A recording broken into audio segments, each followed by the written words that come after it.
अध्याय 116 में कुछ खास नहीं है। शरीर आध्यात्मिक ऊर्जा से भरा हुआ है। सार्थक ने धीमी सी चीख मारी और बिना उसकी जानकारी के ही उसके हाथ में हथेली के आकार का एक छोटा सा चाकू प्रकट हो गया।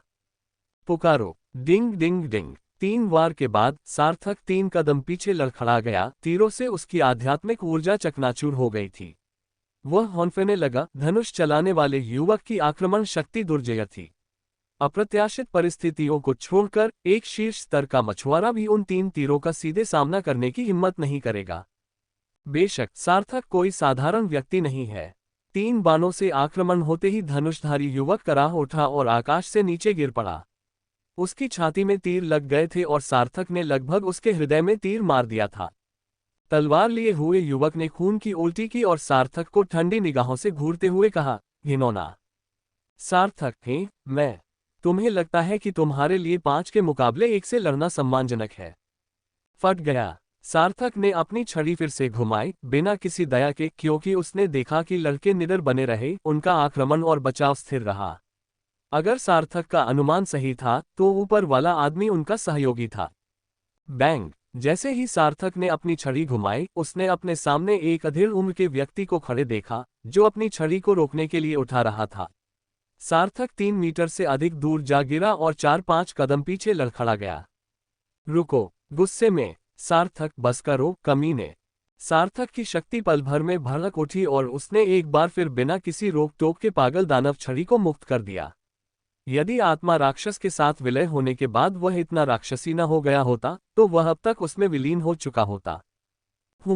इतनी जबरदस्त ताकत, क्या ये फिर से मजबूत हो गई है? Bang bang bang. अधेड़ उम्र के व्यक्ति के पास जवाबी कार्रवाई करने के अलावा कोई विकल्प नहीं था और कुछ समय तक दोनों पक्षों के बीच लड़ाई चलती रही। चेन जिया, एर और चेन लिंग पूरी तरह से अचंभित रह गईं। सार्थक की शक्ति उनकी समझ से परे थी। वह कस्बे का लड़का था और उसने अकेले ही एक ही वार में उन दोनों को हरा दिया था। फिर भी इसी व्यक्ति ने अकेले ही 5 विरोधियों को परास्त किया था। चेन जिया, एर चिल्लाए, सार्थक, दूसरी तरफ वाला तो मछली पकड़ने का माहिर है। अधेड़ उम्र का आदमी, युवक, रुक जाओ। ये उतने कुशल नहीं हैं। मैं इन्हें ले जाऊंगा। सार्थक, दफा हो जाओ। तुम्हें क्या लगता है कि तुम जब चाहो आ जा सकते हो? क्या तुम्हें लगता है कि मैं कोई मुफ्तखोर हूं? अधेड़ उम्र के व्यक्ति ने भौहें चढ़ाते हुए कहा, युवक, ज्यादा आगे मत बढ़ो। सार्थक, हे, क्या मैं अनुचित व्यवहार कर रहा हूं? फट गया। सार्थक ये कहने की हिम्मत नहीं कर सका कि वह मछली पकड़ने के ग्रैंड मास्टर को निश्चित रूप से हरा सकता है, लेकिन ताकत के मामले में उसे यकीन था कि उसके सामने वाला आदमी उसका मुकाबला नहीं कर सकता। Boom boom boom, bang bang bang. एक माहिर मछुआरा भी सार्थक के हमलों की बेतहाशा बौछार का सामना नहीं कर सका। अधेड़ उम्र के आदमी के पीछे खड़े 5 लड़के हक्का बक्का रह गए। यह मोटा आदमी इतना ताकतवर कैसे हो सकता है? ये तो उनका गुरु था। क्या उसने सचमुच उससे बराबरी का मुकाबला किया? अधेड़ उम्र के उस व्यक्ति को शर्मिंदगी महसूस हो रही थी और वह दहाड़ते हुए बोला, बिजली का बोर्ड। तभी सार्थक को बिजली का एक झटका लगा। उसने देखा कि एक जेलीफिश उस अधेड़ उम्र के व्यक्ति के सिर पर तैर रही थी, जिससे बिजली उत्पन्न हो रही थी और उसका पूरा शरीर झंझना रहा था। हालांकि यह अनुभव 6 गेज स्टारफिश में हुए अनुभव के मुकाबले कुछ भी नहीं था। इसलिए सार्थक कांप उठा और उसने एक और प्रहार कर दिया। धिक्कार है। अधेड़ उम्र का आदमी अवाक रह गया। क्या इस मोटे आदमी की आध्यात्मिक ऊर्जा अक्षय थी? ऐसा क्यों था कि उसने अभी तक इसका पूरा उपयोग नहीं किया था? जैसे ही उसे वार लगा, सार्थक अचानक पीछे हट गया और बिजली की गति से एक चाकू बाहर निकला। स्वर्ग और पृथ्वी की तलवार। अधेड़ उम्र के व्यक्ति के चेहरे के भाव में अचानक बड़ा बदलाव आया। विलय करो। उसी क्षण अधेड़ उम्र का वह व्यक्ति आध्यात्मिक ऊर्जा से भर गया, आत्मा के पशु के साथ विलीन हो गया और उसने अपने सामने छड़ी पकड़ ली। क्लिक। अधेड़ उम्र का आदमी पीछे की ओर उड़ गया। उसका मुंह फट गया और उसके मुंह के कोने से थोड़ा खून टपक रहा था, लेकिन उसे कोई बड़ी चोट नहीं आई थी। हालांकि उसके शरीर में भरी आध्यात्मिक ऊर्जा और उसके आत्मा पशु के साथ उसका संलग्न नष्ट हो गया था। बच्चे, मेरी सहनशीलता की परीक्षा मत लो। हालांकि तुम कमजोर नहीं हो, लेकिन मेरे यहाँ रहते हुए तुम मेरे विद्यार्थी को नुकसान नहीं पहुंचा सकते। असल में सार्थक भी बुरी तरह हौंफ रहा था। आखिरकार वह अभी भी सीमित आक्रमण विधियों वाला एक मध्यवर्ती स्तर का मछुआरा ही था। भले ही वह पहले से ही बहुत ताकतवर था, लेकिन वह किसी सच्चे उस्ताद मछुआरे का मुकाबला नहीं कर सकता था। उसने कियानकुन स्ट्राइक का इस्तेमाल सिर्फ ये जांचने के लिए किया था कि क्या उसका वर्तमान शरीर उस कमजोरी को सहन कर सकता है। हालांकि इस अनुभव के बाद सार्थक को काफी अच्छा लगा। कम से कम वह जियांकिन के साथ अपनी पहली लड़ाई की तरह थका नहीं था। साथ ही उसने एक बात और पक्की कर ली, एक ग्रैंड मास्टर एंगलर एक सामान्य एंगलर से कहीं ज्यादा ताकतवर होता है। अगर उसके सामने ली जू होता तो भले ही वह सिर्फ आधा ग्रैंड मास्टर एंगलर होता, ली जू उसे निश्चित रूप से मार डालता। सार्थक हौंफते हुए बोला, आपके छात्रों ने बेवजह किसी को घायल कर दिया और आपने उन्हें मुझे प्रशिक्षण के लिए इस्तेमाल करने दिया। क्या आप इसे ऐसे ही जाने देंगे? अधेड़ उम्र के व्यक्ति ने व्यंग्यपूर्वक कहा, तुम क्या चाहते हो? सार्थक ने उपहास करते हुए कहा, यह मत भूलो कि मेरा आध्यात्मिक पशु अभी तक एकीकृत नहीं हुआ है। अधेड़ उम्र के व्यक्ति के चेहरे के भाव में थोड़ा बदलाव आया। तो क्या हुआ अगर तुम इसके साथ विलीन हो गए हो? सार्थक, भले ही हम तुम्हें मार न सकें, लेकिन तुम्हारे पांचों छात्र बचकर नहीं निकल पाएंगे। अधेड़ उम्र के व्यक्ति की आंखें बर्फीली ठंडी थीं। युवक, क्या तुम मुझे चुनौती दे रहे हो? हा हा हा, सार्थक हंसा, मैं हिम्मत नहीं करूंगा। तुम एक माहिर मछुआरे हो, तुम ताकतवर हो, तुम ही सब कुछ तय करते हो। तुम शहर से हो, है ना? मुझे अपना नाम बताने की हिम्मत करोगे? जब मैं शहर जाऊंगा तो आकर तुम्हें चुनौती दूंगा। अधेड़ उम्र का वह आदमी सोच रहा था कि क्या उसे सार्थक को मारने का मौका लेना चाहिए। आखिर आसपास कोई था ही नहीं, इसलिए उसे मारना कोई बड़ी बात नहीं होनी चाहिए। सार्थक, क्या तुम मुझे मारना चाहते हो? तुम चाहे कितने भी माहिर मछुआरे क्यों ना हो, मेरा क्या बिगाड़ सकते हो? तुम ज्यादा से ज्यादा औसत दर्जे के माहिर मछुआरे हो, शायद नौसिखिया भी। मैं चुपचाप खड़ा रहूं और तुम मुझे काट दो, तब भी शायद तुम मुझे मार ना पाओगे, और फिर भी तुम मुझे मारना चाहते हो। अधेड़ उम्र के व्यक्ति ने भौहें चढ़ाईं। मोटा आदमी सही कह रहा था। उसका बचाव बहुत मजबूत था। पता नहीं ऐसा विलक्षण प्रतिभावान व्यक्ति गांव से क्यों आया। ऐसा विलक्षण प्रतिभावान व्यक्ति शहर क्यों नहीं गया। सार्थक, बेशक मैं आपको चुनौती दूंगा, बस एक निष्पक्ष मुकाबला। लेकिन आपके छात्रों का क्या? क्या आप कोई स्पष्टीकरण नहीं देंगे? उन्होंने मेरी खजाना ढूंढने वाली मछली चुराने की कोशिश की, लेकिन असफल रहे। क्या उन्हें बदले में मुझे कुछ देना नहीं चाहिए? अधेड़ उम्र के व्यक्ति के पीछे तलवार लहराते हुए युवक ने हल्के गुस्से से कहा, मोटे, तुम क्या चाहते हो? सार्थक का चेहरा अचानक बदल गया और उसका आत्मविश्वास बढ़ गया। मैं फिर से कहता हूं, जिसने भी मुझे दोबारा मोटा कहने की हिम्मत की, मैं आज उससे जान की बाजी लगाकर लड़ूंगा। तुम्हारा गुरु यहाँ है या नहीं, इससे क्या फर्क पड़ता है? अगर सच में लड़ाई शुरू हुई तो मैं तुम सबको मार डालूंगा, चाहे वो यहाँ हो या न हो। तलवार लहराते हुए युवक ने कहा, अहंकारी, अहंकारी। सार्थक ने अपनी छुरी घुमाई, जिससे चेन जिया एर और चेन लिंक को बांधने वाली आत्मा बंधन घास कट गई, और साथ ही साथ आध्यात्मिक ऊर्जा की दो धाराएं उनके शरीर में प्रवाहित हुईं। उस क्षण अधेड़ उम्र के उस माहिर मछुआरे समेत सभी लोग सदमे से पीले पड़ गए। अधेड़ उम्र के व्यक्ति ने हैरानी से कहा, आप आत्माओं को एकत्रित करने वाले उस्ताद हैं। धनुष लिए लड़का, ये कैसे संभव है? इन मछुआरों के गांवों में आत्माओं को एकत्रित करने वाला गुरु कैसे प्रकट हो सकता है? चेन जिया एर और चेन लिंगलिंग ने जैसे ही अपनी ऊर्जा वापस पाई, उन्होंने तुरंत अपनी लाठियां पकड़ी और युद्ध के लिए तैयार होकर खड़ी हो गईं। सार्थक, तो आप ऐसे ही अपना सामान समेटकर चले जाएंगे? सार्थक ने अपने पैरों के नीचे नाव को अपनी छड़ी से थपथपाते हुए कहा, इतनी भयंकर लड़ाई हुई और मेरी नाव को जरा भी नुकसान नहीं हुआ। वाह, गुणवत्ता तो वाकई बहुत अच्छी है। अधेड़ उम्र के व्यक्ति के चेहरे के भाव फिर बदल गए, उन्होंने ये पहले ही देख लिया था। जी हाँ, इस नाव की गुणवत्ता बहुत अच्छी थी, ये निश्चित रूप से केवल सार्थक की नहीं हो सकती थी। सार्थक के साथ कोई और भी था, और वह व्यक्ति निश्चित रूप से उससे अधिक बलवान था, एक माहिर मछुआरा। अधेड़ उम्र का आदमी, मैं ये नानफेई हूँ, बिहाई कस्बे की तीसरी अकादमी में मार्शल आर्ट प्रशिक्षक। नौजवान, तुम जब चाहो कस्बे आकर मुझे चुनौती दे सकते हो। बदले में तुम्हें क्या चाहिए? अधेड़ उम्र के व्यक्ति ने सीधे मुआवजे की बात उठाई। उसे इस बात में कोई संदेह नहीं था कि उसके सामने खड़ा मोटा आदमी उससे जान की बाजी लगाकर लड़ेगा, और अब उसे मारने की उसकी हिम्मत नहीं थी। सार्थक, हमारे चारों ओर 5 लोग हैं। मुझे और नहीं चाहिए, बस 5 दुर्लभ आत्मा मछली चाहिए। ये लीजिए। तुरंत ही अधेड़ उम्र के व्यक्ति के पीछे खड़े 5 किशोरों ने गुस्से से चिल्लाना शुरू कर दिया। क्या आप किसी दुर्लभ आत्मा मछली के लिए इतने बेताब हैं? क्या आपको लगता है कि हमारे पास 5 दुर्लभ आत्मा मछली हैं? तुम बहुत दूर चले गए।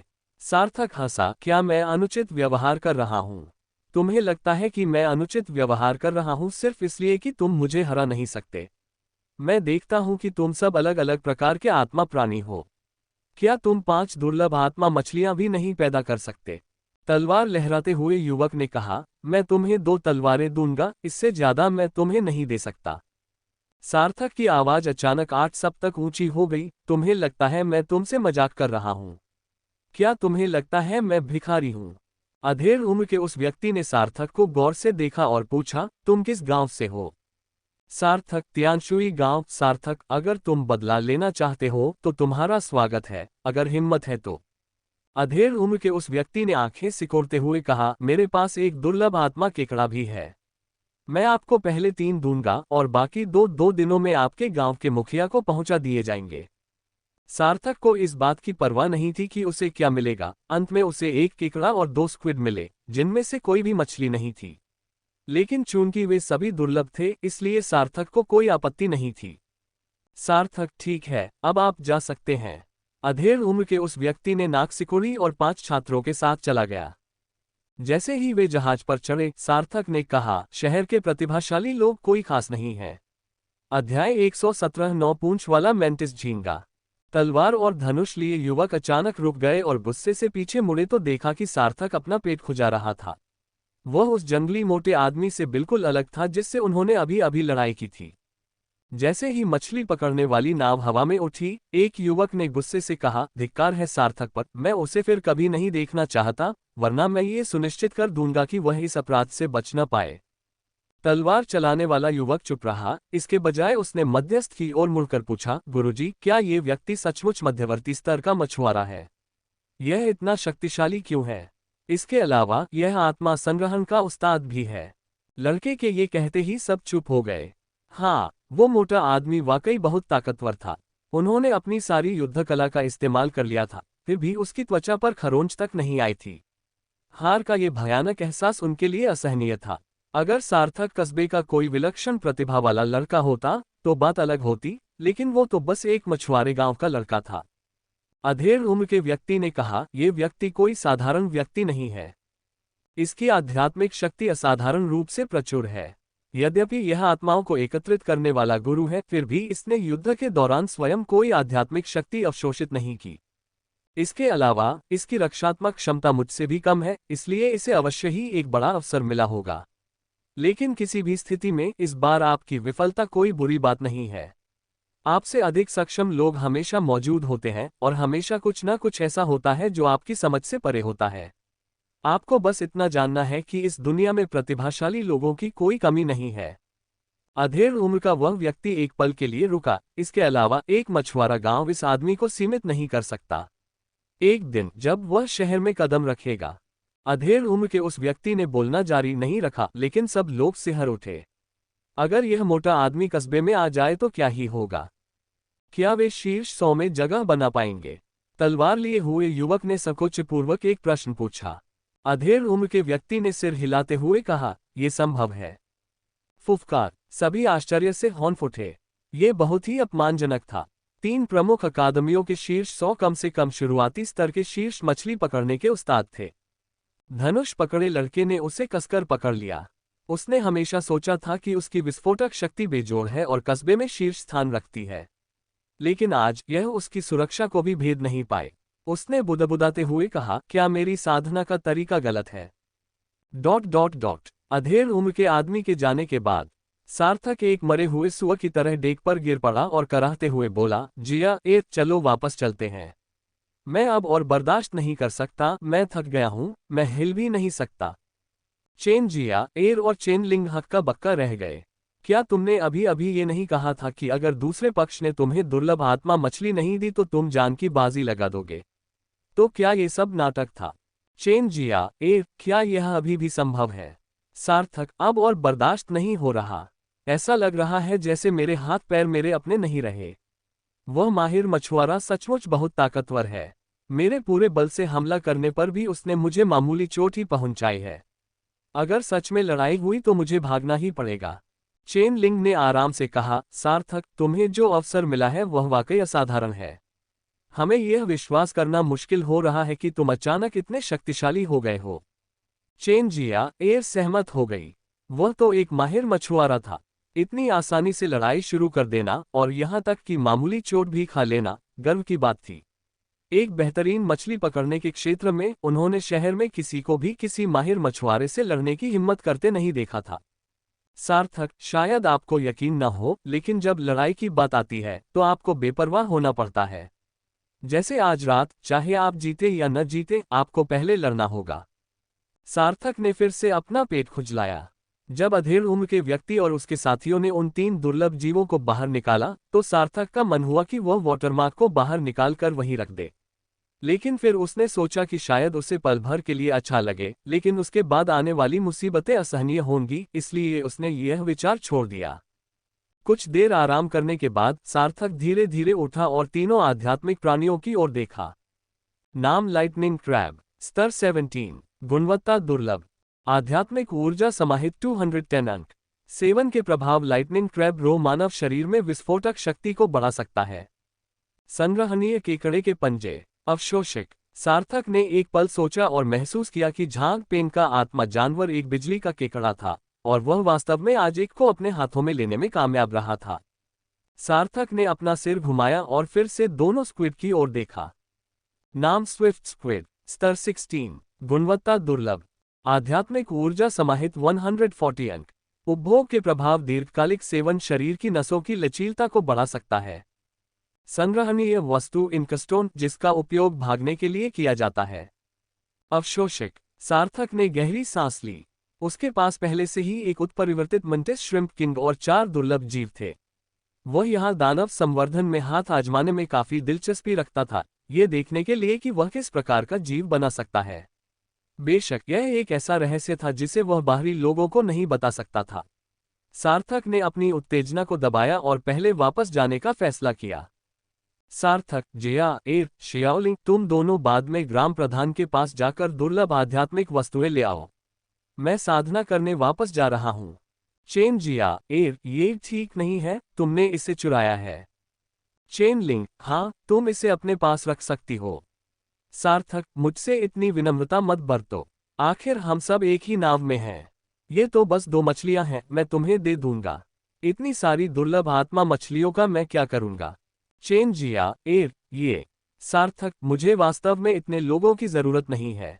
मेरे फिश ड्रैगन गैंग में केवल कुछ ही लोग हैं जिन्हें मैं देने को तैयार हूं। मैं बाकी लोगों को फिशरमैन दायरे के लोगों को नहीं दे सकता, है ना। चेन जिया, एयर मुस्कुराए और बोली, ठीक है, तो धन्यवाद छोटे भाई सार्थक। चेन लिंग ने अपना सिर झुकाया। वाह, हम एक दिन के लिए ही बाहर गए थे और हमने 6 दुर्लभ आत्मा प्राणियों को पकड़ लिया। जिया, एयर, लगता है ये हमारी अब तक की सबसे भरपूर फसल है ना। चेन जियाए, इससे भी बढ़कर दशकों में हमारी इतनी अच्छी फसल नहीं हुई है। ... तियानशुई गांव। गांव का मुखिया स्तब्ध रह गया, सार्थक को ऐसे देख रहा था मानो वह कोई राक्षस हो। ग्राम प्रमुख, क्या तुमने महान मत्स्यपालक गुरु से लड़ाई की? सार्थक ने अपना पेट खुजाते हुए कहा, हमारे बीच बस थोड़ी देर के लिए हाथापाई हुई, कुछ गंभीर नहीं हुआ। दोनों लड़कियों ने आंखें घुमाईं। क्या ये कोई असली लड़ाई है? तुम्हारा आखिरी वार ऐसा लग रहा था जैसे तुम किसी के टुकड़े टुकड़े कर दोगी। ग्राम प्रधान, मैं समझ गया। सार्थक, तुम सचमुच शहर नहीं जा रहे हो। सार्थक ने कल्पना की कि अमृता उसे देखकर इतनी जोर से हंसी होगी कि उठ भी नहीं पाएगी, और उसने तुरंत अपना सिर हिलाया, नहीं नहीं, मुझे बहुत सारे काम करने हैं। दादाजी ग्राम प्रधान, मैं एकांतवास में जा रहा हूँ। अलविदा। ग्राम प्रधान। सार्थक जल्दी से भाग गया। वह बूढ़े ग्राम प्रधान द्वारा सवालों की बौछार नहीं चाहता था, और कुछ चीजें ऐसी थीं जिनका वह जवाब नहीं दे सकता था। गांव के मुखिया ने चेन जिया, एयर और चेन लिंग की ओर देखकर कहा, अभी इस बारे में किसी और से बात मत करना और हमारे गांव के मछुआरों को भी मत बताना। मेरी अपनी योजना है। जी हाँ ग्राम प्रमुख। ... मछली और dragon gang martial arts hall. Sarthak ने चारों दुर्लभ जीवों को दानव शोधन पात्र में डाल दिया। जहां तक खजाना खोदने वाली मछली की बात है, उसे इस बात की परवाह नहीं थी कि उसके सिर के अंदर क्या है। क्या ये 6 दरवाजों वाली तारा मछली से ज्यादा कुछ हो सकती है? उस बुरी तारा मछली ने सैकड़ों वर्षों में कबाड़ का ढेर जमा कर लिया था। ये खजाना खोदने वाली मछली लेवल 1 मछली पकड़ने के मैदान में क्या खोद सकती है? तुरंत ही दानव शोधन प्रक्रिया की सामग्री बदल गई।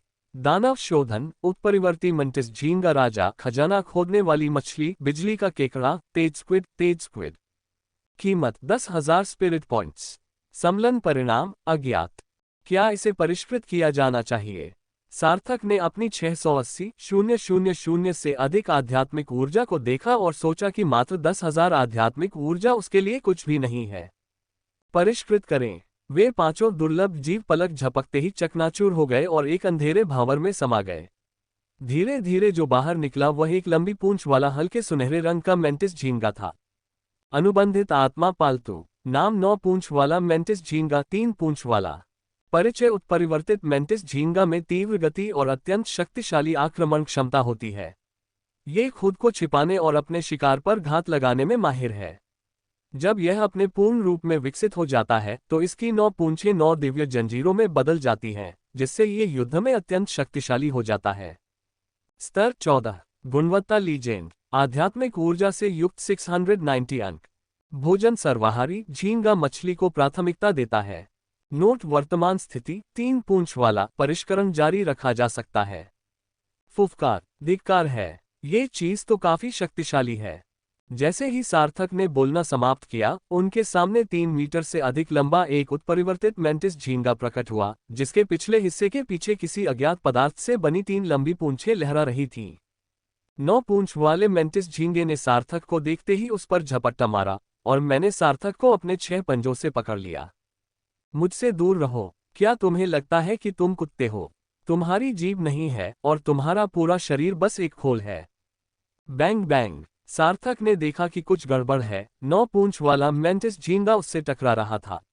नीचे देखकर सार्थक ने तुरंत उसे लात मारकर दूर कर दिया, जिससे वह डर के मारे सिकुड़कर एक गेंद जैसा हो गया। सार्थक दहाड़ा, क्या तुम झींगा हो? तुम झींगा कमीने हो, कमीने, झींगा कमीने, कमीने। ये चीज मेरे पास कैसे आ गई? अभी के अभी मेरे शरीर में वापस जाओ। लेकिन तभी 9 पूंछों वाला मेंटिस झींगा अचानक एक सुनहरी रोशनी में बदल गया और सार्थक की बाहों में समा गया। सार्थक ने जल्दी से चारों ओर देखा। सौभाग्य से यह मार्शल आर्ट हॉल था। अगर यह घटना बाहर होती तो वह इतना शर्मिंदा होता कि मानो अथाह सागर में खो जाता। अगर मैं तुम्हें बताऊं तो तुम विश्वास नहीं करोगे, लेकिन एक दिन मैं एक झींगे से लगभग झुलस ही गया था। अध्याय 118 जियांग किन का उद्देश्य। इस बार सार्थक का योगदान बहुत बड़ा था, इसलिए सैद्धांतिक रूप से वह 3 महीने या उससे भी अधिक समय तक आराम कर सकता था। बेशक सार्थक ने खुद इस बात को गंभीरता से नहीं लिया। उसे लगा कि प्रथम स्तर के मछली पकड़ने के क्षेत्र अब चुनौतीपूर्ण नहीं रहे और वह सोचने लगा कि क्या उसे द्वितीय स्तर के मछली पकड़ने के क्षेत्रों में हाथ आजमाना चाहिए। हालांकि उससे पहले उन्होंने वजन कम करने का फैसला किया। बागान। जब से सार्थक मोटा हुआ है, बूढ़े जियांग द्वारा उसके साथ भेदभाव किया जा रहा है और उसकी पहले से ही निम्न स्थिति और भी गिर गई है। धूप सेंकते हुए बूढ़े जियांग ने कहा, तुम हिसाब लगा सकते हो कि तुमने आखिरी बार इन खेतों की देखभाल कब की थी? आज सबसे पहले सारे खरपतवार उखाड़ दो और फिर उन बदसूरत आध्यात्मिक पौधों की शाखाओं और पत्तियों को काट छांट कर दो। सार्थक, बूढ़े आदमी, क्या मैं फिश ड्रैगन गैंग के किसी सदस्य से यह काम करवा सकता हूँ? क्या इसे खुद करना मेरे समय की बर्बादी नहीं होगी? बूढ़ा जियांग, हाँ, देखो तुम कितने मोटे हो गए हो। बिना व्यायाम के वजन कैसे कम कर सकते हो? सार्थक अवाक रह गया। क्या इस स्तर के व्यायाम से वाकई वजन कम करने में मदद मिल सकती है? बूढ़े जियांग ने हाथ हिलाया और पानी की एक बूंद सार्थक के चेहरे पर जा लगी। तुम बहुत ज्यादा बोलते हो, मैं तुम्हें जवाब देना सिखाऊंगा। सार्थक अवाक रह गया। उसे यहाँ आकर कष्ट सहने की बजाय फिश ड्रैगन गैंग में ही रहना चाहिए था। अब उसे न केवल जमीन की देखभाल करनी थी, बल्कि खाना भी बनाना था। अगर बूढ़े आदमी के पास पानी आसानी से उपलब्ध नहीं होता तो उसे लगभग चाय और पानी ही परोसना पड़ता। सौभाग्यवश जियांग किन के प्रकट होने से उसकी जान बच गई। बागान द्वारा विकसित प्रशिक्षण मैदान में जियांग किन ने कहा, हालांकि आप अभी आधिकारिक तौर पर बैटल सोल मास्टर नहीं बने हैं, लेकिन आपकी वर्तमान शारीरिक क्षमता और शारीरिक शक्ति के साथ आप इस प्रमुख पद को संभालने में पूरी तरह से सक्षम हैं। सार्थक की आंखें चमक उठी। क्या मैं अभी से सीखना शुरू कर सकता हूँ? सार्थक को लड़ाई के दौरान ही इसका एहसास हो गया था, वह लंबे समय तक चोट सहन करने वाला योद्धा नहीं था। मैं डेमन स्टाफ से उसकी शक्ति में कोई खास सुधार नहीं हुआ, बल्कि इससे वह और भी उग्र हो गया।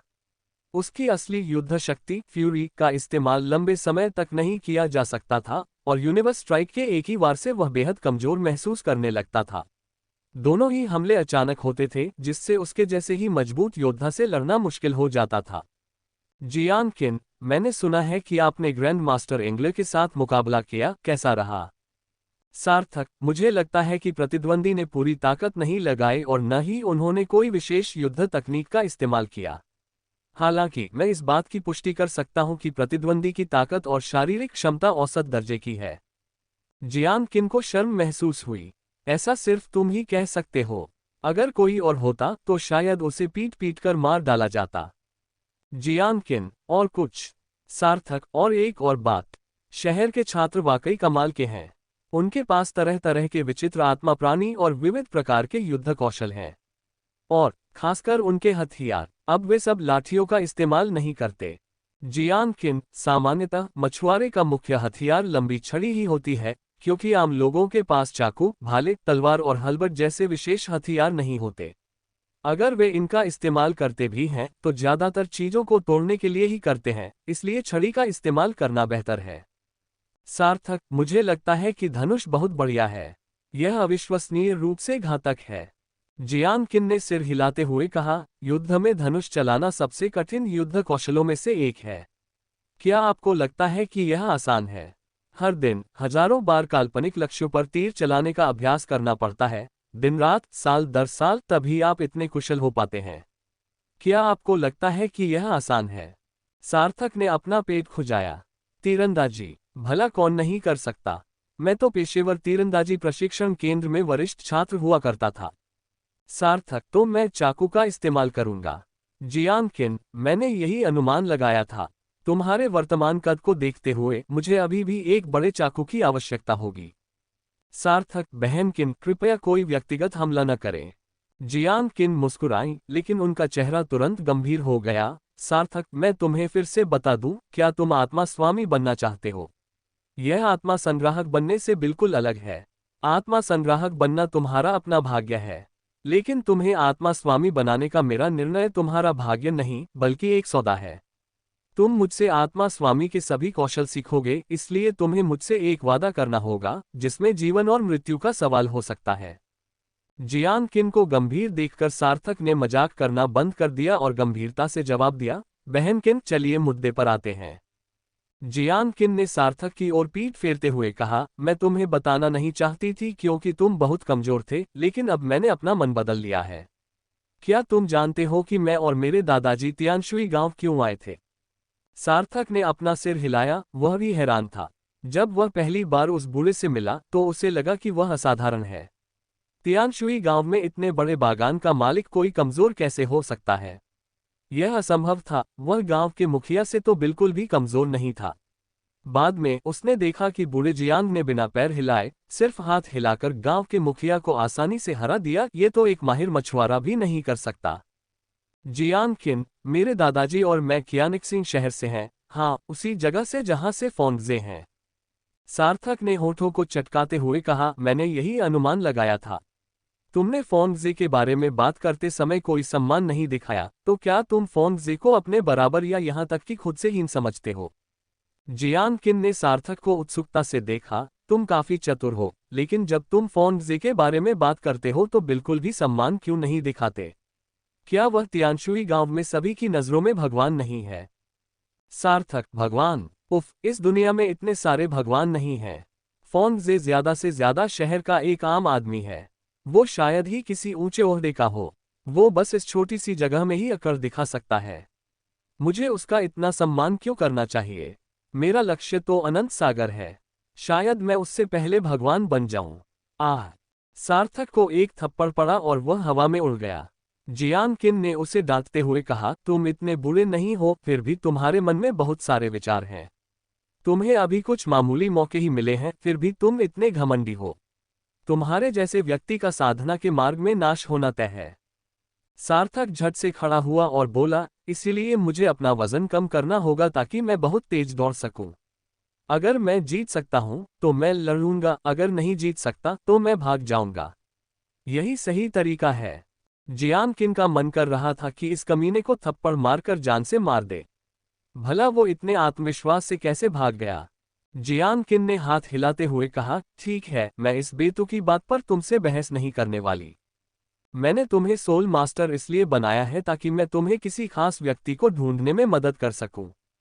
सार्थक ने असमंजस में पूछा, बहन किन, आप स्वयं एक युद्ध आत्मा की स्वामी हैं। आप खुद जाकर उसे क्यों नहीं ढूंढती? क्या आपको लगता है कि आप अपनी शक्ति से उसे नहीं ढूंढ सकती?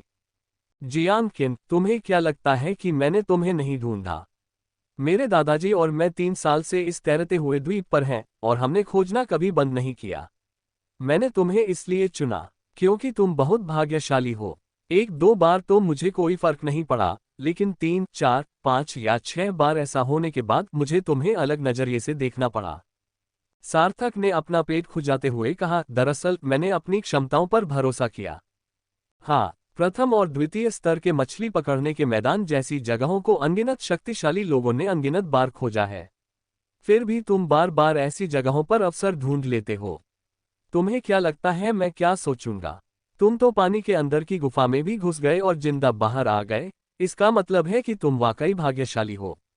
सार्थक ने आश्चर्य से कहा, अरे तुम्हें पता है? जियान किन ने होंठ सिकोड़ते हुए कहा, एक साधारण मछली पकड़ने के मैदान में कितने अवसर हो सकते हैं? अगर मैं गलत नहीं हूं तो आप उन 2 अवसरों पर जा चुके हैं जहां मुझे जाने का मौका नहीं मिला। ये तो किस्मत की बात है। सार्थक को घबराते देख जियान किन ने हाथ हिलाते हुए कहा, दरअसल अवसर मिलने की बहुत सी जगहें हैं। जहां तक हमें पता है सैकड़ों या शायद हजारों निश्चित स्थान हैं। किसी न किसी को तो हमेशा मौका मिल ही जाएगा। सार्थक ने कमजोर स्वर में पूछा, तो फिर बलवान लोग खोजबीन क्यों नहीं करते? जियान किन, कुछ लोग इसे तुच्छ समझते हैं और इसमें शामिल नहीं होना चाहते, कुछ लोग इसे पसंद करते हैं लेकिन इसमें प्रवेश नहीं कर पाते, और कुछ लोग तो गांव आने की जहमत भी नहीं उठाते। बेशक इनमें से अधिकांश अवसर बलवानों के लिए बेकार हैं। सार्थक निराश था। उसे लगा था कि उसे एक शानदार अवसर मिला है और वह इसे गुप्त रख रहा है, लेकिन पता चला कि दूसरों को पहले से ही इसके बारे में पता था। ठीक है, आप किसे ढूंढ रहे हैं और वे कहाँ हैं? जियान किन, मुझे नहीं पता। मुझे बस इतना पता है कि वह आखिरी बार तियानशुई गांव में या शायद तीसरे स्तर के मछली पकड़ने के क्षेत्रों में किसी खतरनाक जगह पर दिखाई दिया था। सार्थक, नहीं बहन किन, अगर आप और दादाजी शहर से होते तो क्या आपके लिए तीसरे स्तर का मछली पकड़ने का मैदान मुश्किल होता? जियान किन, क्या आप जानते हैं कि डेड जोन क्या होता है? लेवल 3 के मछली पकड़ने के मैदान की तो बात ही छोड़िए, अगर किसी साधारण मछली पकड़ने के मैदान में भी कोई अज्ञात डेड जोन आ जाए तो भी अनगिनत ताकतवर लोग मारे जा सकते हैं। सार्थक, तो अगर तुम इसे नहीं ढूंढ सकते तो मैं ढूंढ सकता हूं। जियान किन ने सार्थक की ओर देखते हुए कहा, हम पूरी तरह से आप पर निर्भर नहीं हैं, लेकिन आपको इसे खोजने में हमारी मदद करनी होगी। अगर कुछ अप्रत्याशित नहीं हुआ तो इस निश्चित क्षेत्र में तीसरे स्तर के मछली पकड़ने के मैदानों से परे अज्ञात स्थान शामिल होंगे और यह आपके अनुमान से कहीं अधिक जटिल है।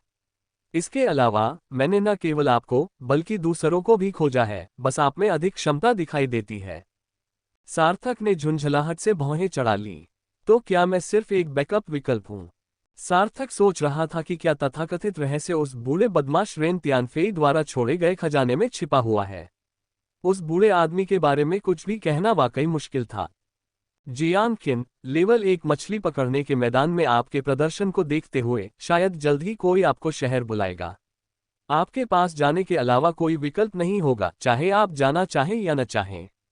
अगर आप मुझसे सीखना चाहते हैं और बैटल सोल मास्टर बनना चाहते हैं तो मैं उनसे निपटने में आपकी मदद कर सकता हूं। बेशक आप मना भी कर सकते हैं। सार्थक, अरे ठीक है, तो मैं तुम्हारी मदद करूंगा, लेकिन एक शर्त है, अगर मुझे लगे कि मैं वह जगह बिल्कुल नहीं ढूंढ पाऊंगा या अगर मुझे वह जगह मिल भी जाए और मुझे लगे कि मैं मरने वाला हूं तो मैं हार मान लूंगा। जियान किन, अगर उस समय आपके पास हार मानने का मौका होता तो बेशक आपको बस मुझे ये संदेश देना होता। सार्थक, ठीक है, चलो शुरू करें। अध्याय 119, मेरा शिष्य। वृक्षारोपण प्रशिक्षण मैदान। जियांग किन, आत्मा स्वामी अन्य व्यवसायों से अलग है। शिकारी उत्कृष्ट विस्फोटक शक्ति पर जोर देते हैं। आत्मा स्वामी हर जगह टीम के साथियों का समर्थन करते हैं, जोड़ तोड़ करने वाले पूरे युद्ध क्षेत्र को स्थापित करते हैं, और कवच स्वामी के पास शीर्ष स्तरीय रक्षा और एकल युद्ध क्षमताएं होती हैं। लेकिन एक आत्मा स्वामी के लिए अग्रिम पंक्ति को स्थिर करने के लिए आपको ये सुनिश्चित करने की आवश्यकता है कि आपके पास एक मजबूत शरीर, कठोर युद्ध कौशल, दुश्मन की रेखाओं के पीछे घुसपैठ करने की क्षमता और आगे बढ़ने का साहस हो। जैसे ही वह बोल रही थी, जियांग किन ने एक पतली लोहे की छड़ उठाई। आओ, तुम अब एक शीर्ष मध्यवर्ती स्तर की मछुआरा हो, फिर भी तुम एक महान मछुआरे से लड़ सकती हो। जब मैं मध्यवर्ती स्तर की मछुआरा थी तब मैं उन लोगों को भी नहीं हरा सकती थी जो मध्यवर्ती स्तर के मछुआरे नहीं थे। अब मेरा स्तर मध्यवर्ती स्तर का है, इसलिए मैं तुमसे लड़ूंगी। सार्थक ने आश्चर्य से कहा, बहन किन, क्या खुद पर इतना दबाव डालना वाकई जरूरी है? जियांग किन ने कुछ नहीं कहा, बल्कि पिछली बार की तरह ही आगे बढ़ गया, एक ऐसी लड़ाई में जिसका सार्थक के लिए कोई खास महत्व नहीं था। लेकिन जब जियांग किन ने अपनी छड़ी का इस्तेमाल किया तो उसका पूरा व्यवहार पल भर में बदल गया। जब सार्थक ने अपनी छड़ी से बचाव किया, और सच कहूं तो मुझे लगता है कि अब मैं एक अजेय मध्यवर्ती मछुआरा हूं। लेकिन जियांग किन एक तरफ हट गई, और उसके हाथ में मौजूद पतली लोहे की छड़ पर मौजूद आध्यात्मिक ऊर्जा एक ब्लेड की तरह किनारे से वार करती हुई निकली। सार्थक ने हमले का डटकर सामना करने का विकल्प चुना, क्योंकि उसे लगा कि आध्यात्मिक ऊर्जा से उत्पन्न तलवार की रोशनी उसे जरा भी नुकसान नहीं पहुंचा सकती। सार्थक ने अपनी पागल लाठी घुमाई, जो जियांग किन के हाथ में मौजूद लोहे की पतली छड़ से बार बार टकराई, जिससे लगातार खनकने की आवाजें निकली। एकीकरण। पल भर में जियांग किन की आभा बढ़ गई और अचानक उसके शरीर पर कवच प्रकट हो गया। सार्थक को यकीन नहीं था, क्योंकि जियांग किन का कवच इतना यथार्थवादी लग रहा था, मानो असली ही हो। कवच के अलावा उसकी पीठ से मकड़ी जैसे 6 पंजे निकले हुए थे। Whoosh whoosh whoosh. सार्थक का चेहरा बदल गया। ये मकड़ी के पैर सचमुच अपनी जगह बदल सकते थे। जब जियांग किन ने लात मारी, जब उसने घूंसा मारा, सार्थक को ऐसा लगा जैसे वह 4 लोगों से आमने सामने लड़ रहा हो। हे भगवान, 3 सिर और 6 हाथ। सार्थक की पहली प्रतिक्रिया नेझा जैसी ही थी, जिसके 3 सिर और 6 हाथ थे, जो नेझा से भी कहीं अधिक भयानक थे। 8 हाथ आपके 2 हाथों पर हमला कर रहे हैं, ये कितना भयावह है। मुख्य बात यह है कि जियांग किन मानो पागल हो गया था, उसकी आक्रमण गति अत्यंत तीव्र थी। सार्थक समझ गया था कि जियांग किन ने अपनी आध्यात्मिक ऊर्जा को एक मध्यम स्तर के मछुआरे के स्तर तक संकुचित कर लिया था, इसलिए इस समय उसने अपनी पूरी ऊर्जा का उपयोग कर लिया था और उसे पुनःपूर्ति की कोई आवश्यकता नहीं थी।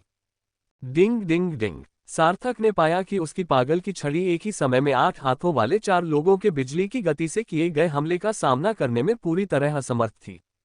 एक पल के लिए सार्थक चुभती हुई सुइयों से पूरी तरह ढक गया, जिनकी खनक लगातार सुनाई दे रही थी।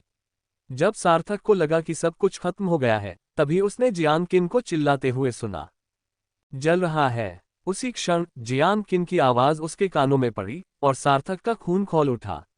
वह क्रोधित हो गया और जियांग किन पर हमला करना चाहता था। सार्थक ने मकड़ी के पैरों की अनदेखी करते हुए अपनी आध्यात्मिक ऊर्जा को उजागर किया। विस्फोट करो। ढाल की दीवार। जियांग किन चिल्लाया और उसने देखा कि मकड़ी के 6 सींग तुरंत एक साथ बंद हो गए, जिससे एक बड़ी ढाल बन गई। बैंग। सार्थक ने गहरी भौहें चढ़ाईं। कितना शक्तिशाली। सार्थक को यकीन था कि उसने अपनी पूरी ताकत नहीं लगाई थी, लेकिन समान स्तर की जियांग किन का सामना करना किसी माहिर मछुआरे से भिड़ने जैसा लग रहा था। दूर धकेल दी गई जियांग किन ने अपने कवच पर मकड़ी के पैरों का इस्तेमाल करते हुए अविश्वसनीय रूप से तेज दौड़ लगाए और चिल्लाई, थंडर स्ट्राइक। मकड़ी के 6 पैर फिर से बंद हो गए और एक नुकीले कांटे में बदल गए। सार्थक ने पूरी ताकत से उसे बाहर धकेला और एक और डिंग की आवाज के साथ एक जोरदार झटका लगा और सार्थक 3-4 कदम पीछे हट गया। जियांग किन ने पहले ही मौका पाकर उसके पीछे चक्कर लगा लिया था। सार्थक के मुड़ने में जितना समय लगा, उतने में ही उसे ऐसा लगा जैसे उसकी पीठ में दर्जनों बार छुरा घोंपा गया हो। सार्थक दहाड़ा, क्रोध। इससे पहले कि सार्थक एक उग्र जानवर में परिवर्तित हो पाता, जियांग किन ने एक साथ चिल्लाकर कहा, आध्यात्मिक ऊर्जा का झटका। पल भर में सार्थक की आध्यात्मिक ऊर्जा स्थिर हो गई और उसका क्रोध पूरी तरह से प्रकट होने से पहले ही एक झटके से बाधित हो गया। उस समय मकड़ी के सभी 6 पैर उसके गले पर दबे हुए थे। जियांग किन हौंफ रही थी। सार्थक का शरीर बहुत शक्तिशाली था। उसके सामने भी समान स्तर पर सार्थक से लड़ना मुश्किल था। भले ही यह एक तरफा जीत लग रही थी, सार्थक युद्ध कौशल में नौसिखिया था। परिणाम ऐसा नहीं होना चाहिए था। सार्थक ने मुश्किल से अपनी बात कही, बहन किन, क्या यह एक बैटल सोल मास्टर है? जियांग किन ने सम्मेलन को भंग करते हुए हौंफते हुए कहा, हाँ सही कहा। आपको लगा कि मैं पूरी तरह से आत्मा पशु पर निर्भर थी, लेकिन ऐसा नहीं है। मैंने कम से कम 12 युद्ध तकनीकों का इस्तेमाल किया। एक पूर्ण शक्ति से लड़ने वाला आत्मा स्वामी कभी पीछे हटना नहीं जानता। चाहे इसका मतलब मृत्यु ही क्यों न हो, वे एक कदम भी पीछे नहीं हटेंगे। और ऐसे युद्ध में अगर मेरे पास पर्याप्त आध्यात्मिक ऊर्जा होती तो मैं लड़ती रहती।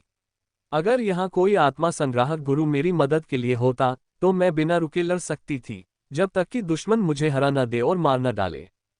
फुफकार। सार्थक उस दृश्य की कल्पना कर सकता था, जियांग किन जैसा एक भयानक युद्ध आत्मा स्वामी, जिसके पास आध्यात्मिक ऊर्जा का असीमित भंडार है, लड़ने का क्या फायदा? बेहतर तो यही होगा कि वे हार मान लें। जियांग किन ने सार्थक की ओर देखते हुए गंभीरता से कहा, हालांकि मुझे नहीं पता कि मेरे बड़े भाई कहाँ गए हैं, लेकिन उन्होंने एक बार कहा था कि वह एक बैटल सोल मास्टर द्वारा छोड़ा गया निषिद्ध क्षेत्र था। अगर ऐसा है तो केवल बैटल सोल मास्टर और बख्तरबंद सैनिक ही उस निषिद्ध क्षेत्र का अन्वेषण कर सकते हैं। इसीलिए मैं आपको बैटल सोल मास्टर बनने के लिए मार्गदर्शन दे रहा हूं। सार्थक, तो क्या मुझे पहले लगभग 1 दर्जन युद्ध तकनीकें सीखनी होंगी? जियांग किन, लालची मत बनो। तुमने अभी अपनी पूरी ताकत का इस्तेमाल नहीं किया। कल मैं तुम्हें प्रशिक्षण के लिए समुद्र तल पर ले जाऊंगा, लेकिन तब मैं अपने कुशल मछली पकड़ने के हुनर का इस्तेमाल करूंगा। ... जियांग किन वापस सो गया। सार्थक प्रशिक्षण मैदान में खड़ा था और बीच बीच में अपना पेट खुजला रहा था। मध्य स्तर के मत्स्य पालन कौशल स्तर की लड़ाई में वह सचमुच बुरी तरह हार रहा था। अगर उसका शरीर इतना मजबूत न होता तो वह अनगिनत बार मर चुका होता। यह उसके लिए एक बहुत बड़ा झटका था। चांदनी पानी की तरह साफ थी और ठंडी हवा चल रही थी। बूढ़ा जियांग शराब की बोतल लिए धीरे धीरे टहलते हुए आया और व्यंग्य से बोला, क्या तुम्हें पता है ये कितना शक्तिशाली है? यह एक ऐसा पेशा है जिसमें जान जोखिम में डालनी पड़ती है। क्या तुम्हें पता है कि हर आत्मा गुरु एक पागल होता है? सार्थक ने अपना पेट खुजाया और थोड़ी नाराजगी के साथ कहा, मुझे लगा था कि सोल मास्टर्स, स्पिरिट गैदरर्स जितने ही सरल होंगे, लेकिन ऐसा लगता है कि ऐसा नहीं है। पफ। बूढ़ा जियांग अवाक रह गया। बराबर सरल। मुझे अच्छा लगेगा अगर आप अगली बार शहर, कस्बे में जाकर पूछे कि कौन सा सरल है, स्पिरिट गैदरिंग मास्टर या बैटल सोल मास्टर। आपको कुछ भी नहीं पता और आप इसे सरल कहते हैं। बूढ़े जियांग ने सार्थक का निर्दयतापूर्वक उपहास किया, फिर उसे एक जेड पर्ची फेंक दी और अपना शराब का घड़ा लेकर चला गया। सार्थक ने अपने हाथ में मौजूद जेड स्लिप पर एक नजर डाली और उसके अंदर झांका। आत्मा एकत्रण सरणी, जल एकत्रण तकनीक, जल नियंत्रण तकनीक, जल आत्मा सरणी। जेड की पर्ची में 4 वस्तुएं थीं। सार्थक ने गहरी सांस ली। क्या यही बूढ़े जियांग की जल को स्वतंत्र रूप से नियंत्रित करने की क्षमता का रहस्य हो सकता है? वह लंबे समय से इसकी लालसा कर रहा था और उसने कभी उम्मीद नहीं की थी कि बूढ़ा उसे आज ही ये दे देगा। यह उसके लिए बहुत बड़ा आश्चर्य था। ... अगले दिन ग्राम प्रधान एक अधेड़ उम्र के व्यक्ति को बागान में ले गया। सार्थक नाश्ता बना रहा था जब उसने ग्राम प्रधान को देखा और कहा, दादाजी ग्राम प्रधान, आप बिल्कुल सही समय पर आए हैं। मैंने अभी नाश्ता बनाना समाप्त किया है, आइए और मेरे साथ थोड़ा खा लीजिए। ग्राम प्रधान, नहीं नहीं सार्थक, मैं आज विशेष रूप से तुमसे मिलने आया हूँ। सार्थक ने आश्चर्य से अपना पेट खुजाया और पूछा, तुम क्या चाहते हो? ग्राम प्रमुख, मैं श्री इशियामा हूँ, जो कस्बे की तीसरी अकादमी में युद्ध प्रशिक्षक हैं। वे मछली पकड़ने में माहिर हैं और उन्होंने व्यक्तिगत रूप से आपको कस्बे की अकादमी में औपचारिक रूप से दाखिला लेने के लिए आमंत्रित किया है। शिशांत सार्थक को ध्यान से देख रहा था, खासकर उसके मोटे शरीर को, जो उसे आकर्षित करता हुआ प्रतीत हो रहा था। शीशान, मैंने सुना है कि तुमने मेरी तीसरी अकादमी के 5 छात्रों को अकेले ही हरा दिया, और फिर भी तुम्हारे पास ये नानफेई से लड़ने की ताकत बची है। शीशान की आंखों में चमक आ गई। अपनी कुशलता से वह समझ गया था कि सार्थक अभी भी मध्यम स्तर का मछुआरा है। उसने गांव के मुखिया से कहा, बूढ़े झाओ, आपके गांव में इतना उत्कृष्ट छात्र है, उसे यहाँ दफनाने के बजाय शहर क्यों नहीं भेज देते? ग्राम प्रधान, अरे देखते हैं कि क्या तुम उसे हिला सकते हो। शिशान, सार्थक है ना? क्या तुम मेरे साथ शहर आकर पढ़ाई करना चाहोगे? मैं तुम्हें गारंटी देता हूं कि ज्यादा से ज्यादा 3 साल में तुम शहर के 100 प्रतिभाशाली छात्रों में से एक बन जाओगे। सार्थक ने पलकें झपकाते हुए कहा, नहीं। अच्छा। शीशान अवाक रह गया। क्या आपको इतनी बेबाकी से जवाब देना जरूरी था? मुझे अभी भी बहुत सारी शर्तें रखनी थीं। शीशान, सार्थक, तुम्हें ये समझना होगा कि गांव में कोई भविष्य नहीं है, लेकिन शहर में स्थिति अलग है। शहर में मछली पकड़ने के सबसे व्यापक कौशल, हर तरह की उन्नत तकनीकें उपलब्ध हैं, और अक्सर प्रशिक्षक प्रशिक्षण सत्र आयोजित करते हैं। ये सब चीजें तुम्हें गांव में नहीं मिलेंगी। मैंने कहा था कि मैं नहीं जा रहा, तो तुम इतने बहाने क्यों बना रहे हो? लेकिन तभी बूढ़ा जियान गुस्से से लाल चेहरे के साथ बाहर आया, शीशान की नाक की ओर इशारा करते हुए बोला, यहां से निकल जाओ। क्या तुम्हें नहीं दिख रहा कि मैं नाश्ता करने वाला हूं? शीशान अचंभित रह गया। ये बूढ़ा आदमी कौन था? वह इतना अहंकारी क्यों था? ग्राम प्रधान, बूढ़े जियांग, सोच समझ कर बोलो। बूढ़े जियांग ने कहा, मैंने तुम दोनों को बाहर न निकालकर पहले ही बहुत नरमी बरती है। तुम्हें क्या लगता है कि तुम मेरे शिष्य को तृतीय अकादमी से छीन सकते हो? तुम मुझे हद से ज्यादा तवज्जो दे रहे हो। अध्याय 120 स्नातककरण। शीशान के चेहरे के भाव थोड़े बदल गए। आपका शिष्य? सार्थक ने बूढ़े जियांग की ओर देखते हुए कहा, मैं आपका शिष्य कब से बन गया? अपनी बात स्पष्ट कीजिए। बूढ़ा जियांग, क्या तुम इस बूढ़े आदमी को नीचा समझते हो? वापस जाओ और चू मिंगक्सू से पूछो कि क्या मैं योग्य हूं। शीशान के चेहरे के भाव फिर बदल गए। क्या ये बूढ़ा व्यक्ति प्रधानाचार्य को जानता था? तो क्या इस व्यक्ति में किसी मछुआरे जैसी ताकत नहीं होगी? फिर भी शीशान ने हार नहीं मानी। अगर सार्थक सचमुच उतना ही शक्तिशाली था जितना ये नानफेई ने कहा था, तो वह एक ऐसा विलक्षण प्रतिभावान व्यक्ति था जो केवल किसी कस्बे में ही होना चाहिए। ऐसे व्यक्ति को भला कैसे जाने दिया जा सकता था? इशियामा, वरिष्ठ, सार्थक का अंतिम निर्णय उसी पर निर्भर करता है ना? सार्थक ने अपना पेट खुजाते हुए कहा, मैं नहीं जा रहा।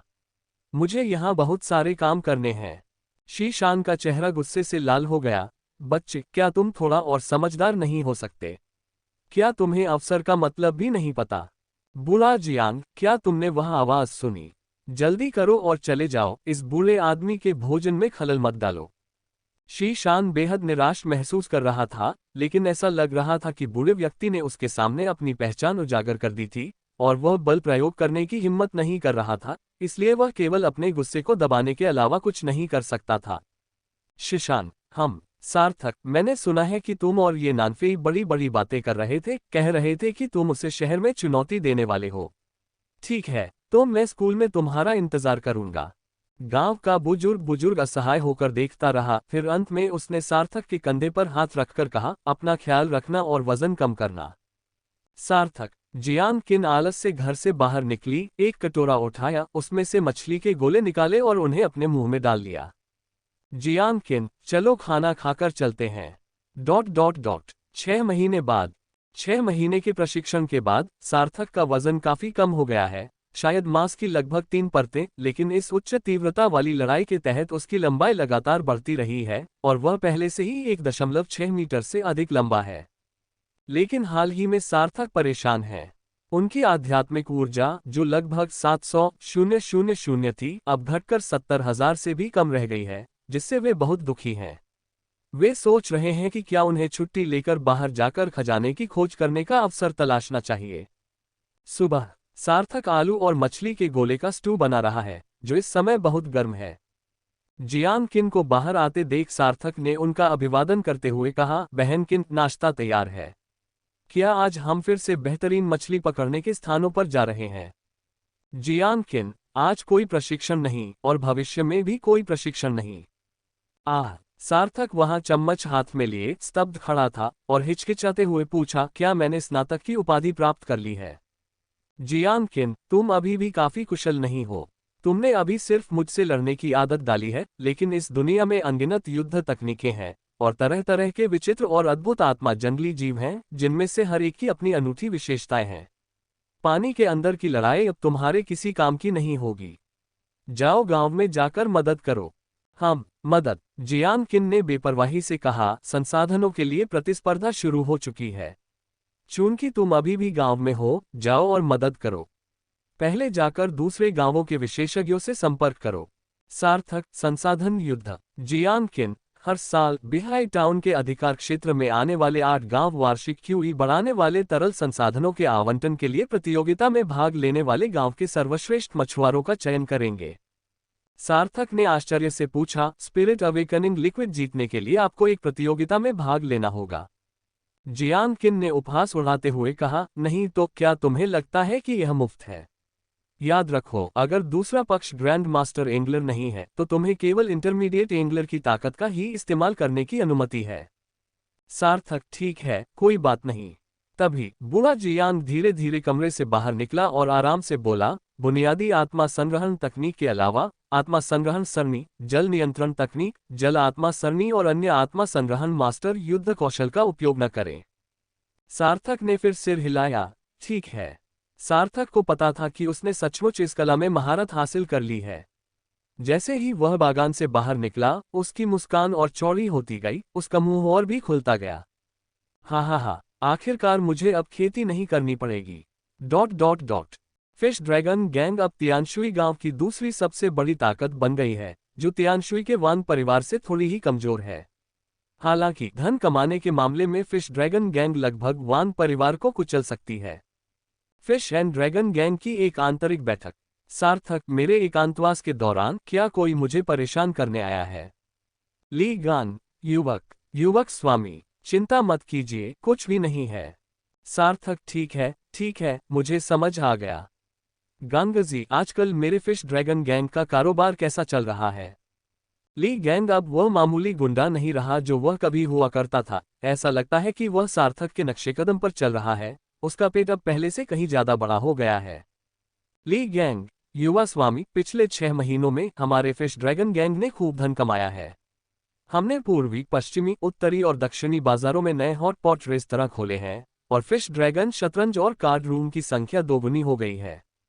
हमें प्रतिदिन लगभग 200 मध्यम श्रेणी के मोती की स्थिर आय हो रही है और अधिकतम ये 500 तक भी पहुंच गई है। सार्थक हैरान था, इस मोटे आदमी में व्यापार करने की अद्भुत क्षमता थी। सार्थक, क्या आप ये सब संभाल सकते हैं? ली गैंग ने चापलूसी करते हुए कहा, युवा स्वामी, हमारे गिरोह में अब 200 से अधिक सदस्य हैं। फिश एंड ड्रैगन गिरोह में 800 से अधिक सदस्य हैं और यह सावधानीपूर्वक चयन के बाद है। 3 मछुआरे भी हमारे फिश एंड ड्रैगन गिरोह में शामिल हो गए हैं और हमारी ताकत दिन प्रतिदिन बढ़ रही है। सार्थक ने हाथ हिलाते हुए पूछा, तो अब हमारे पास कुल कितने पैसे हैं? ली गैंग, आधे महीने पहले ही हमारे गिल्ड के पास 50,000 मध्यम श्रेणी के मोती थे। ये संख्या सुनकर सार्थक चौंक गया। 50,000 मध्यम श्रेणी के मोती। उसके पास तब केवल 20 समुद्री सिक्के थे और अब वह एक अरबपति बन गया है। सार्थक हंसते हुए बोला, गंगाजी, 10,000 सिक्के निकालो और उन्हें गिरोह के सदस्यों में बोनस के रूप में बांट दो। किसी को भी उन्हें गबन करने की अनुमति नहीं है। गिरोह के सबसे साधारण सदस्य को भी कम से कम 5 सिक्के मिलने चाहिए। उन्हें कैसे बांटना है, इसकी मुझे परवाह नहीं है। मैं 30,000 सिक्के ले लूंगा। क्या इससे गिरोह के सामान्य विकास पर कोई असर पड़ेगा? ली गैंग ने सबको चौंका दिया। उसने बोनस के तौर पर 10,000 सिक्के निकाले। ये कितना अविश्वसनीय रूप से खर्चीला है। ली गैंग ने तुरंत अपनी छाती थपथपाते हुए कहा, नहीं, युवा स्वामी, आप बहुत दयालु हैं। लेकिन क्या 10,000 सिक्के बहुत ज्यादा नहीं हैं? सार्थक, आपको ये सीखना होगा कि आप तभी कड़ी मेहनत करेंगे जब आपको इसके लिए भुगतान मिलेगा। हाँ।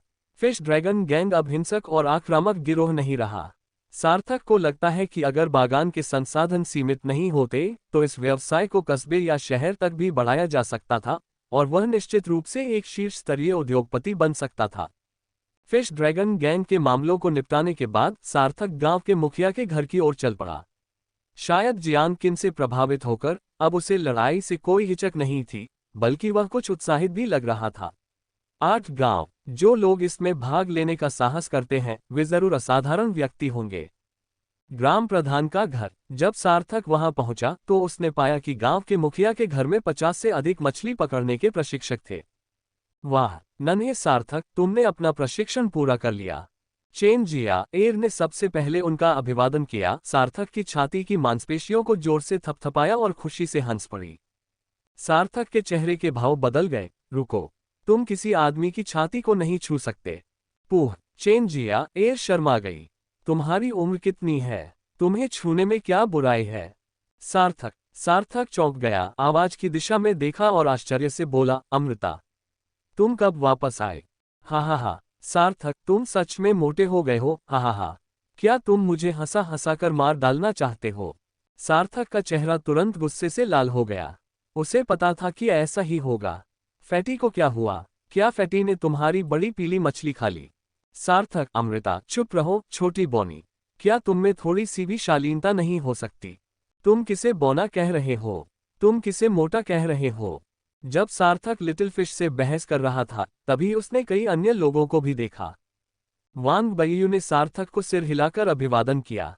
रूपेश ने सार्थक को ठंडी निगाहों से देखा, उसका रवैया अभी भी दोस्ताना नहीं था। हालांकि जियावुशुन ने प्रतिभा जागृति में भाग नहीं लिया था, फिर भी उसकी आध्यात्मिक शक्ति का स्तर बहुत ऊंचा था। उसे कस्बे में विशेष रूप से स्वीकार किया गया था और वह पहले से ही मत्स्य पालन का उस्ताद था। जहां तक जियांग नान और अन्य लोगों की बात है, सार्थक उनसे परिचित नहीं था, इसलिए उसने उनका अभिवादन नहीं किया। अमृता उछलती कूदती हुई बोली, सार्थक, हम आज ही घर लौटे हैं। मैंने सुना है तुमने एक हॉटपॉट रेस्टोरेंट खोला है और वो बहुत स्वादिष्ट है। क्या हम कभी वहां जाकर उसे चखें? सार्थक, सावधान रहो, कहीं तुम मोटे न हो जाओ। अमृता, तुम अब भी मुझसे उतनी मोटी नहीं हो। अगर मेरे पिताजी ने मुझे यह न बताया होता कि तुम बहुत मोटी हो गई हो, तो मैं तुम्हें पहचान ही नहीं पाती। क्या आप मुझे हर समय मोटी कहना बंद कर सकते हैं? खांसी खांसी खांसी। ठीक है, मजाक करना बंद करो, हमें जरूरी काम निपटाना है। गांव के मुखिया ने सार्थक की ओर देखा और शांत भाव से पूछा, क्या ये सब खत्म हो गया? सार्थक ने अपना पेट खुजाते हुए कहा, सब खत्म हो गया। ग्राम प्रमुख, ठीक है, अब जब ये सब खत्म हो गया है, तो इस बार आप जूनियर समूह का नेतृत्व करेंगे। सार्थक पूरी तरह से अचंभित होकर बोला, जूनियर ग्रुप कौन सा? उसे क्यों? क्या वह योग्य भी है?